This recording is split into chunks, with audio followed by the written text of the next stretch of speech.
Olá, muito bom dia XP, agora são 8 horas e 20 minutos no Condado, sejam todos muito bem-vindos e bem-vindas ao melhor Morning Call do Brasil. Eu sou Rodrigo Gavioli, Head de Alocação aqui do Research da XP. Hoje é segunda-feira, dia 18 de março de 2024 e vamos aos convidados então que vão aí abrilhantar esse Morning Call de mais uma semana comigo. Aqui presencialmente, como de praxe, Fernando Ferreira, Head do Research e também estrategista-chefe, vai falar sobre resumo da semana, mas vai comentar também um pouco mais, fazer um balanço da temporada de resultados que vai encaminhando para o fim aqui no Brasil. Por vídeo, a gente tem o nosso querido estrategista internacional Paulo Gitz, o Estrategista, para quem segue ele nas redes sociais, ele vai falar de TikTok, mas vai falar de inflação nos Estados Unidos, vai falar também da temporada de resultados lá nos Estados Unidos, que já está praticamente aí no apagar das luzes, a gente vai entender se foi uma boa temporada ou não. Então, a gente tem uma agenda aí bastante cheia para cumprir e mais uma semana começando, uma semana que teve aí na noite de domingo aqui para o Brasil, início de segunda-feira já na China, uma série de dados que foram divulgados e muitos deles aí acabaram vindo positivos na visão do mercado, vindo acima de consenso. Então, por exemplo, a produção industrial chinesa foi publicada e ela teve uma alta de 7% no primeiro bimestre de 2024 em relação ao igual período do ano passado. Esse dado veio bastante então acima do que o mercado esperava. A produção industrial chinesa, que a gente sabe, vinha andando levemente de lado, então com números que não vinham animando muitos mercados. Agora acabou vindo um dado que o mercado acabou interpretando como mais positivo. Assim como as vendas no varejo, que avançaram 5,5%, acima dos 5% esperados pelo mercado, já falando do dado de fevereiro, comparando então com o dado anterior de janeiro. Assim como também os investimentos em ativos fixos, super importante aí para a gente entender a quantas anda aí o investimento na economia chinesa, e ela teve uma expansão anual de 4,2%.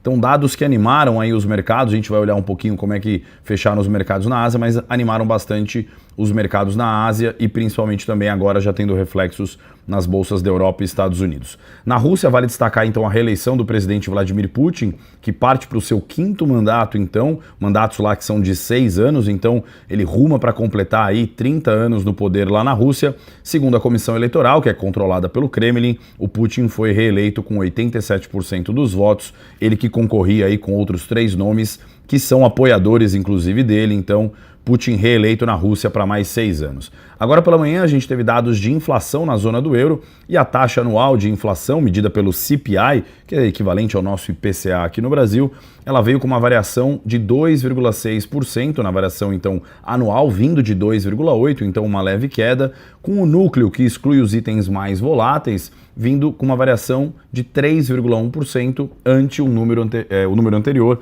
de 3,3%. Então um dado um pouco mais benigno aí de inflação na zona do euro. Aqui no Brasil, o destaque vai ser para o IBCBR, que vai ser divulgado, o Índice de Atividade Econômica do Banco Central, onde o nosso time aqui estima uma variação mês contra mês de 0,8%. Ele que é tido como uma das principais proxies do PIB, então o mercado vai estar de olho nesse dado de atividade brasileiro.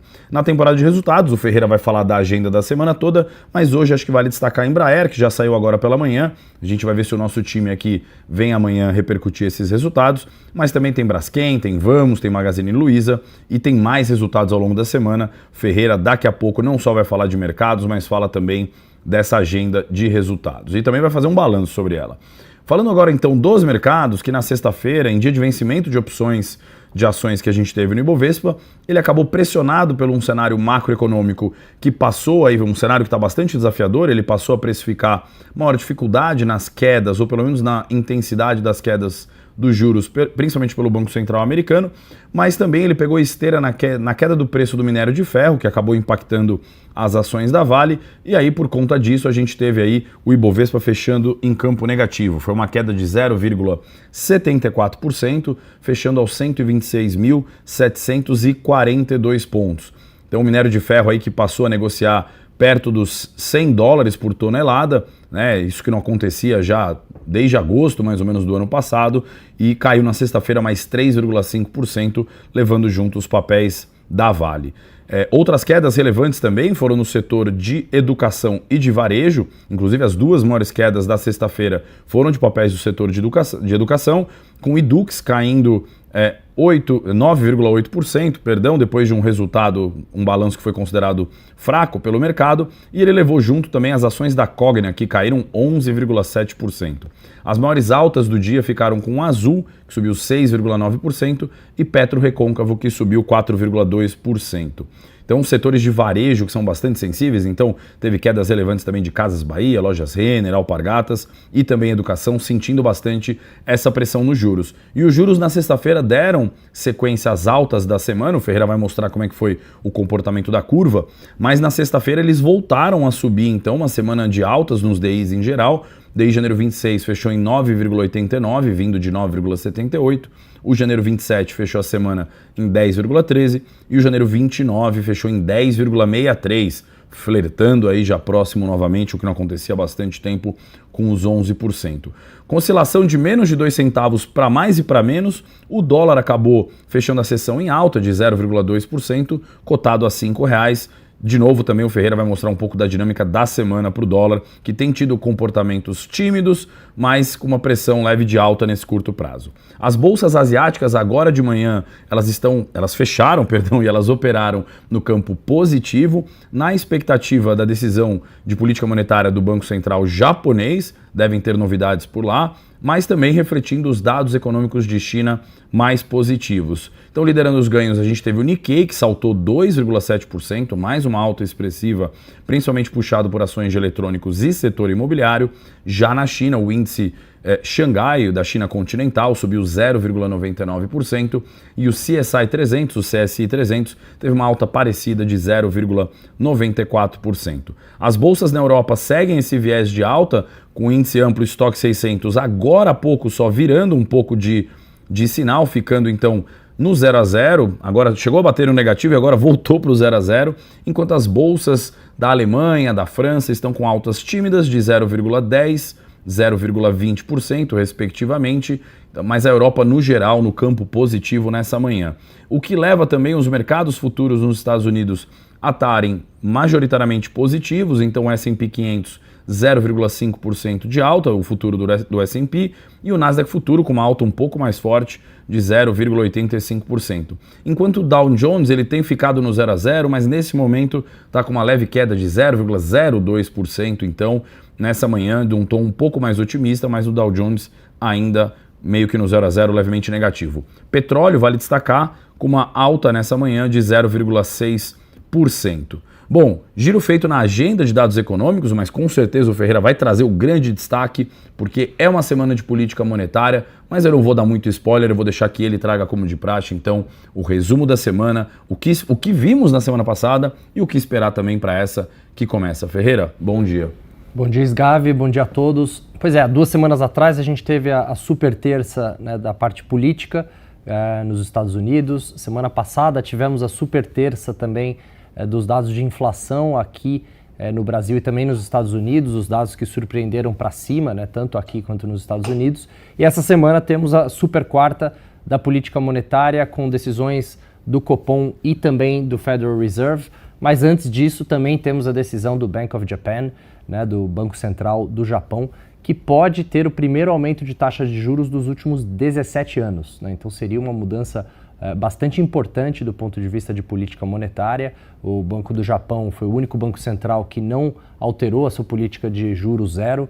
Eles vêm mantendo essa política de juros zero por muito tempo para combater a deflação e agora pode ser que eles mudem um pouco e comecem a subir juros na medida que a inflação vem subindo por lá. Isso pode ter impactos principalmente no mercado de moedas, na medida em que a moeda japonesa é a principal moeda que muitos investidores usam para fazer o carry trade, né? O famoso vender a moeda no Japão para investir em outras moedas com mais juros, como as moedas do Brasil e do México. Então vamos ficar de olho nessa decisão amanhã, mas obviamente o mercado vai prestar muita atenção na decisão tanto do Fed quanto do Copom na quarta-feira. O Caio Megali, o time econômico, vem aqui amanhã comentar mais detalhes. Apesar das duas decisões serem bastante aguardadas, né, de nenhuma mudança nos Estados Unidos e um corte de 50 pontos no Brasil, o mercado sim vai ficar muito de olho nos comunicados dos bancos centrais e isso sim vai ser muito importante para ditar quais os próximos passos que os bancos centrais estão esperando e quando que o Fed vai começar a cortar juros. O nosso time econômico continua mantendo julho como o primeiro corte, mais provável, enquanto os mercados futuros aí mostram ou indicam que o mercado espera já em junho o primeiro corte. Então vamos ficar de olho porque isso pode ter implicações aí importantes para o mercado. Vamos subir na tela o resumo semanal, mostrar como foram os mercados na semana passada. Tivemos, por conta desses dados de inflação acima do esperado, mercados em ligeira queda na semana passada. Então tivemos aí uma correção nos Estados Unidos, uma correção no Brasil também, 0,6% em dólares, a 126 mil pontos e 700 e 0,3% de queda em reais. E também uma queda no Japão, o Japão que já sobe aí quase 20% no ano. Então eu diria que tivemos uma realização no mercado japonês, dado que hoje já o mercado subindo 2% por lá. E na outra ponta vimos aí uma melhora em Hong Kong e na China, que é um mercado que vem sendo bastante impactado aí pelas notícias econômicas, porém o mercado começando a tentar se animar com algumas notícias de estímulos e alguns dados na margem um pouquinho melhores. Então vamos ficar de olho porque de fato a China é um mercado que está bastante deprimido aí em seus preços nos últimos anos. Se a gente puder passar e olhar aqui papéis e setores, a Embraer vem sendo um destaque na Bolsa, subiu mais 8,5% na semana passada. Por outro lado, vários papéis do setor doméstico sendo impactados por essa alta taxa de juros que a gente viu e Pão de Açúcar com a oferta que eles fizeram na semana passada. Em termos de setores, os principais setores que caíram na Bolsa na semana passada foram saneamento e mineração e siderurgia, lembrando que o minério de ferro continua caindo forte lá na China, né? Passou abaixo dos $100 por tonelada, então isso vem impactando os papéis de minério, a gente vê isso no gráfico, né? com por exemplo, a Semin, Usiminas, CSN e a própria Vale entre as maiores quedas do índice na semana passada. Se a gente puder passar, vamos olhar para a parte de renda fixa. Vimos na semana passada, por conta desse IPCA acima do esperado, uma alta na curva de juros brasileira, os DIs aí subindo quase 20 pontos base, então de fato a gente viu a curva, o que a gente chama aqui abrindo, né, ou seja, as taxas aumentando, e também vimos o câmbio aí voltando para o patamar dos R$5. Os traders, como eu venho dizendo aqui, os traders de moeda, os traders de câmbio, têm reclamado bastante dessa falta de volatilidade na moeda. Vamos ver se essa semana de política monetária no mundo e essa potencial decisão no Japão amanhã podem alterar um pouco isso e trazer aí mais vol para o mercado de câmbio, porque por enquanto a gente tem visto o câmbio bastante comportado aí nessa banda em torno dos R$5. Falando de fluxo, se a gente puder passar, mais do mesmo na semana passada, vimos aí uma pequena saída de investidores estrangeiros e uma leve entrada de investidores domésticos. No ano já temos uma saída de 23 bilhões e meio de reais dos investidores estrangeiros, que é mais ou menos metade do que entrou ano passado, que foi um pouco mais de 50 bilhões de reais. No ano anterior, 2022, a gente viu mais de 100 bilhões de reais de entrada. Então, de fato, o investidor estrangeiro veio comprando bastante Brasil nos últimos 2 anos. Esse ano, por conta desse cenário de juros mais altos lá fora, a gente está vendo essa saída semana a semana do investidor estrangeiro. Semana passada a gente conversou com alguns investidores estrangeiros e foi interessante notar o seguinte, eu até postei isso no meu Twitter, que os investidores dedicados a mercados emergentes, eles já parecem bastante positivos, construtivos com o Brasil e posicionados também, porém a classe de ativos mercados emergentes tem tido saques de investidores globais, muito para se investir nos Estados Unidos, né, nas ações de tecnologia, e também vimos aí os fundos macro e quant sendo mais vendedores, né? Ou seja, na medida em que os investidores dedicados já estão posicionados, o mercado tem ficado um pouco mais à mercê desse fluxo quant e de investidores macro, e por isso que temos visto essa saída. Quando a gente conversa com os investidores dedicados à região, a gente continua percebendo um otimismo geral em relação ao Brasil, e é o que a gente espera, dado que não existem tantas boas opções assim dentro de mercados emergentes, Brasil continua sendo uma delas. Por último, que eu já falei demais, vamos falar da agenda da semana. Já estressamos bastante aqui as decisões de política monetária, Japão e China amanhã, Brasil e Estados Unidos na quarta-feira, mas vale também a gente comentar sobre os balanços que ainda tem para sair na semana. A gente está aí já quase na metade de março e ainda tem várias empresas reportando o quarto trimestre e daqui a pouquinho elas já vão começar a reportar o primeiro trimestre, né? Então essa temporada ela vai quase se juntar uma com a outra, mas você vê que ainda tem vários nomes bastante importantes do setor de utilidades para reportar, setor de shoppings, o setor de saúde também, várias empresas relevantes para reportar essa semana. Perfeito, Ferreira. Bom, já que a gente está aí chegando perto do final da temporada de resultados, tem algumas perguntas aqui, depois talvez eu te enderece, a gente vai seguir na agenda, mas queria entender então qual que é o balanço hoje que vocês fazem dessa temporada de resultados, né? Uma temporada de resultados que a gente sabe que vinha com algumas empresas ainda, principalmente ainda reflexo dos juros altos, né? Reportando resultados ainda não muito animadores, mas me parece que há uma luz aí no fim do túnel, né? Então eu queria entender um pouco qual que é a visão de vocês, tem alguns setores que já apresentaram números melhores. Perfeito. Bom, nos Estados Unidos a gente viu uma temporada de resultados muito forte, o Paulo Gitz sempre comenta sobre isso, vai falar um pouco mais na sequência, porém aqui no Brasil isso não vem sendo o caso, né? A temporada do quarto trimestre, mais ou menos quase 60% do Ibovespa já reportou, e desses 60%, quando a gente olha em relação ao consenso e em relação às nossas estimativas na XP, a gente vê que só 34% das empresas bateram a expectativa de lucro esperado. Isso é mais ou menos o oposto do que foi lá nos Estados Unidos. Lá nos Estados Unidos, quase 80, 70 e poucos por cento das empresas bateram a expectativa. Aqui a gente viu só aí 1/3 das empresas batendo expectativas de lucro. Então, de fato, uma temporada mais fraca aqui no Brasil, e isso mostra o porquê que o nosso mercado tem ficado tão à mercê dos dados macroeconômicos, dos fluxos macroeconômicos, porque o micro ainda não está ajudando bastante. Diferente dos Estados Unidos, lá o juro subiu, o Fed não vai cortar juros tão cedo e mesmo assim a Bolsa Americana está para cima 7% no ano. Por quê? Por conta dos dados micro, os dados muito fortes vindo das empresas. No Brasil não foi o caso, vamos ver se muda um pouquinho essa figura até o final dessa semana, até o final da temporada de resultados, mas por enquanto a gente viu uma temporada um pouquinho mais fraca assim aqui no Brasil. É importante olhar para frente. Quando a gente olha para frente, o mercado na verdade tem revisado as expectativas para 2024 e para 2025 para cima, muito por conta do corte de juros e do impacto positivo que isso vai ter no resultado financeiro das empresas. Então, apesar dessa temporada mais fraca no quarto trimestre, a gente não tem visto isso ainda impactar negativamente os dados esperados, né, de lucros futuros das companhias, e é isso que importa no final do dia. Muito bom, perfeito, Ferreira. Bom, para mais detalhes, pessoal, todos os links na descrição.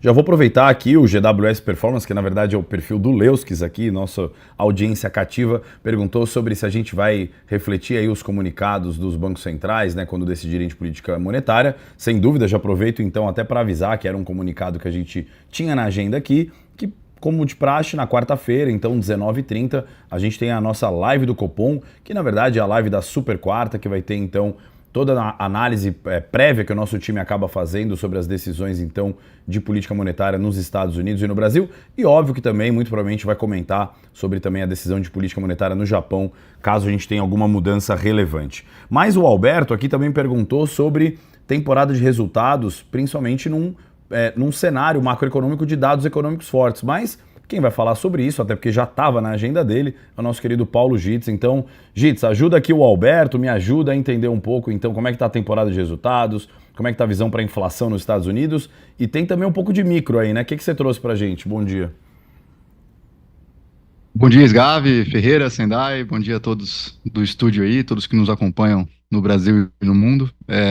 Bom, hoje tem temporada de resultado, tem inflação, como você falou, não vai ter dancinha do TikTok, mas vamos falar sobre a polêmica envolvendo o TikTok e alguns outros temas aqui que foram top 5 temas globais da semana. Primeiramente, falando da nossa capa, né, o AI dessa vez trouxe uma alusão a esse projeto de lei que passou na Câmara dos Estados Unidos na semana passada em relação ao TikTok, foi um dos nossos temas. Eu comento daqui a pouquinho o que foi essa polêmica envolvendo o TikTok, tá? Mas antes dos temas, vamos falar um pouquinho das performances. O Ferreira já passou bastante aí. Foi a segunda semana consecutiva de queda no S&P 500. Tá? Foram quedas bem modestas, é verdade, não foram grandes quedas, mas foram 2 semanas de queda no S&P 500 e isso não acontecia desde a última semana do mês de outubro de 2023. Então, 2 semanas seguidas de queda não acontecia desde outubro de 23. Vale destacar também do lado negativo dois mercados que foram destaque de alta no ano passado, né? Japão caindo 2,3% e Índia caindo 3,3%. Japão já sobe nessa manhã. Hoje tem decisão de política monetária por lá, pode balançar os mercados ainda mais para um lado ou para o outro. Do lado positivo, destaco a China, Ferreira já comentou também, mas esse ETF aqui que a gente acompanha bem de perto, né, que é o ETF de empresas de tecnologia chinesas, foi o grande destaque de alta aqui do nosso monitor regional, 5,4% de alta na semana passada. Internet chinesa já está em alta também hoje de manhã, refletindo os dados econômicos que o Sgabi comentou mais cedo. Em termos setoriais do S&P, o setor de energia, né, petróleo, foi destaque de alta novamente, então é um setor que tem ido bem nas últimas semanas, refletindo o preço do petróleo que tem subido. E do lado negativo, o setor imobiliário, refletindo a alta de juros da semana passada, acabou sofrendo bastante, é um setor bem sensível à taxa de juros. Do lado das Big Tech, que vale a pena monitorar pela importância dessas empresas, pelo percentual que elas são no índice como um todo, a Google, né, a Alphabet, se recuperando da queda das semanas anteriores, subindo 4,3%, está subindo hoje pela manhã de novo, por conta de uma notícia de que eles forneceriam os serviços de AI do Gemini para a Apple, então as duas empresas estão em alta aqui essa manhã por conta dessa notícia. Tesla não teve alívio, a pior das Big Techs no ano é a Tesla, caiu quase 7%, e a Meta também caiu na semana passada por conta de um comentário do ex-presidente Trump, que eu comento daqui a pouquinho, vocês vão saber qual foi. Mas vamos para os nossos temas. Primeiro tema, temporada de resultados. Estamos chegando aí ao final, né? 495 das 500 empresas do S&P 500 já reportaram seus resultados e foi mais uma vez uma temporada de surpresas positivas, tá? Especialmente no que diz respeito aos lucros. Se pouco mais das empresas reportaram surpresas positivas na receita, né? 56% das empresas reportaram surpresas de receita, 76% reportaram surpresas nos lucros, tá? E a média dessas surpresas foi de 7,2% acima das estimativas. Então foi uma temporada bem forte, embora a barra estivesse baixa, né? A gente comentou aqui que houve essa correção aqui antes da temporada, então os analistas revisaram para baixo, teve um grande ajuste nos números do mercado nos 3 meses que antecederam o início da temporada, mas a realidade se mostrou bem positiva, então as surpresas foram bastante poderosas, aí levaram o preço, o lucro por ação do S&P para números muito próximos de onde estavam as estimativas ali por volta de outubro. Porém, mais uma vez, as estimativas do trimestre seguinte, no caso, esse trimestre que a gente está agora, o primeiro tri de 24, foram revisadas para baixo, né? Os números aqui do primeiro trimestre estão quase 5% abaixo de onde estavam há 3 meses atrás, e então começa a deixar a barra mais baixa para uma temporada de surpresas positivas novamente, né? Esse é um fenômeno que a gente conhece, né? Os números vão vindo para baixo, e aí, conforme a economia americana se mostra resiliente, as empresas vão surpreendendo positivamente. Mais detalhes no nosso Top 5, e também tem um relatório completo aí sobre a temporada de resultados que a gente publicou na semana passada. Esse aqui, né? O Olha a Chuva, é mentira, né? Com uma alusão a essa revisão para baixo dos números e depois uma surpresa positiva que vem conforme as empresas divulgam. O segundo tema foi inflação.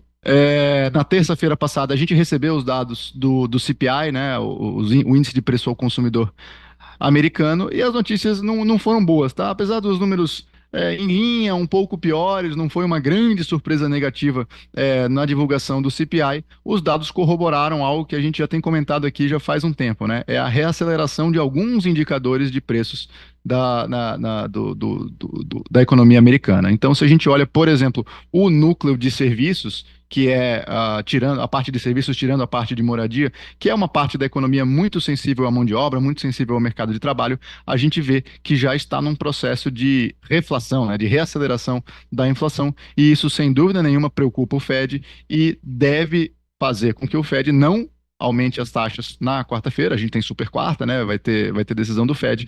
Muito provavelmente eles não cortarão juros, não farão nenhuma movimentação e vamos ver quais são as indicações que eles vão fazer para as próximas reuniões. A gente espera aí que eles acabem jogando as estimativas do mercado ali para junho ou julho do primeiro corte de juros por conta dessa reaceleração da inflação. O terceiro tema é política americana, são as eleições. Então, durante a semana aí, os dois favoritos, o Joe Biden e o Donald Trump, os dois favoritos dos seus respectivos partidos, conseguiram confirmar matematicamente as indicações dos seus respectivos partidos. O processo de primárias ainda não terminou, então vai continuar tendo primárias nos estados, mas agora, como os dois candidatos já garantiram matematicamente os delegados necessários, vai ser uma mera formalidade o resto do processo das primárias americanas. Os dois confirmaram suas indicações. Um outro ponto relevante na semana passada com relação a eleições foi a divulgação do agregador de pesquisas do famoso e do respeitado portal 538, tá? Do Nate Silver. É um portal bem conhecido aqui nos Estados Unidos. Esse agregador ele não é uma simples média das pesquisas, então é uma ponderação por relevância, pelo tamanho da amostra, pelo índice de acerto do instituto, e segundo eles, Donald Trump hoje está liderando a maior parte dos estados dos chamados swing states, lidera também o voto popular por quase 2 pontos percentuais, e hoje eles dão um disclosure, né? Eles dão um aviso de que está muito cedo, né? A eleição é só em novembro, mas eles consideram hoje o Donald Trump favorito com os números que têm saído até o momento. O quarto tema, TikTok, não vai ter dancinha, mas vai ter bastante informação sobre o que aconteceu. A Câmara dos Estados Unidos aprovou, numa rara votação bipartidária, tá? Então, apoio dos dois partidos, democrata e republicano, um projeto de lei que obriga a ByteDance, a dona do TikTok, a ou vender o aplicativo para uma empresa não chinesa ou ir embora dos Estados Unidos em até 180 dias após a aprovação. Então, o projeto foi para o Senado, tem bastante resistência no Senado, tá? Então, do lado democrata, tem uma ala do partido lá que não quer banir o TikTok porque perderia votos dos mais jovens, né, dos adultos jovens, e do lado republicano tem também uma resistência grande, porque o ex-presidente e favorito candidato a presidente Donald Trump, ele se mostrou contrário à lei. Apesar dele ter tentado banir o TikTok ali em 2020, quando era presidente, ele foi contrário a essa lei. E segundo ele, se você banir o TikTok dos Estados Unidos, você vai dar muito poder à Meta, né, dona do Facebook, dona do Instagram, e ele considerou, né, a Meta, ele falou nessa entrevista que ele considera a Meta uma inimiga do povo. Então, eu falei que as ações da Meta tinham caído na semana passada, foi por conta desse comentário do Trump. É difícil a situação na qual o favorito a ser o próximo presidente dos Estados Unidos coloca um alvo nas costas da empresa dessa forma, tá? O TikTok, ele tem uma presença muito importante nos Estados Unidos, tá? Então, segundo esses números aqui do Statista, 57% dos adultos jovens, ou seja, de 18 a 29 anos, então 57% dos adultos usam o TikTok, então é uma penetração bem relevante nessa faixa etária, e por isso, né, em ano de eleição, os políticos americanos estão bastante preocupados com a possível influência do TikTok na população americana em um ano eleitoral. Vamos monitorar o que acontece no Senado aí, mas haverá discussões bem interessantes com relação à influência do TikTok na política americana. E o nosso último tema aqui, rapidinho, fala das varejistas de descontos, né, aquelas famosas dollar stores, que não é mais $1, é próximo de $1, mas não é mais $1 cada produto, mas elas reportaram resultados na semana passada, tanto a Dollar Tree quanto a Dollar General. Um setor que a gente acompanha bastante, porque eles nos dão uma boa ideia de como está o consumidor americano, especialmente o consumidor de baixa renda. E as mensagens não foram legais, tá? Então, as duas empresas reportaram dificuldades. A Dollar Tree, por exemplo, anunciou que vai fechar cerca de 600 lojas da marca Family Dollar que eles compraram no passado. E a Dollar General falou mais especificamente que os seus consumidores estão priorizando categorias de produtos essenciais. E aí falou que os consumidores estão bem pressionados por conta da inflação nos Estados Unidos nos últimos meses. Um outro ponto que as duas comentaram também foram a elevação de medidas antifurtos. Então, esse é um problema que tem aumentado bastante, em especial nos estados que têm descriminalizado pequenos furtos, e as duas empresas estão tirando, por exemplo, aqueles caixas de autoatendimento, estão fazendo diversas medidas para tentar evitar a quantidade de furtos que tem aumentado bastante aqui nos Estados Unidos. E lembro a todos que essa é a versão super resumida, super corrida do nosso relatório, e todos os detalhes desses temas aí vocês encontram no Top 5 Temas Globais da Semana no nosso portal de conteúdos. Com isso eu me despeço, desejo a todos uma ótima segunda-feira, uma boa semana e até mais.